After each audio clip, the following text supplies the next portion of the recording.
آپ کسی کو بھی دو چیزوں کے لیے زبردستی مجبور نہیں کر سکتے، ایک محبت، دوسرا عبادت۔ دونوں دل سے ہوتی ہیں اور دونوں کا رشتہ روح سے جڑا ہوتا ہے۔ صبر کی دو صورتیں ہیں، جو ناپسند ہو اسے برداشت کرنا، اور جو پسند ہو اس کا انتظار کرنا۔ ناممکن بھی ممکن ہو جاتا ہے جب کوئی ہاتھ اٹھا کر اللہ تعالیٰ سے مانگتا ہے۔ جو شخص بے بسی کے وقت 5 بار یا ربنا کہے، اللہ پاک اسے جو دعا مانگتا ہے وہ عطا کرتا ہے۔ زندگی کے ہر موڑ پر صلح کرنا سیکھو، کیونکہ جھکتا وہی ہے جس میں جان ہوتی ہے، کرنا تو مردی کی پہچان ہوتی ہے۔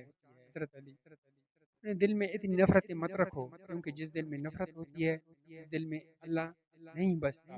حضرت علی۔ انسان کے جسم کا سب سے خوبصورت حصہ دل ہے، اگر یہی صاف نہ ہو چمکتا چہرہ کس کام کا نہیں۔ حضرت مولا۔ نفرت گناہ ہے، نفرت گناہ سے کرو، گناہ کرنے والے سے نہیں، شاید تمہاری محبت پا کر وہ گناہ کرنا ہی چھوڑ دے۔ حضرت علی۔ جاہل کی بات کو برداشت کرنا عقل کا صدقہ ہے۔ حضرت علی۔ ماں باپ کے ہاتھ تھامے رہیے تو دنیا کے پاؤں پڑنے کی ضرورت نہیں پڑے گی۔ شیخ سعدی۔ کبھی تم دوسروں کے لیے دل سے دعا مانگ کر تو دیکھو، تمہیں اپنے لیے دعا مانگنے کی ضرورت ہی نہیں پڑے گی۔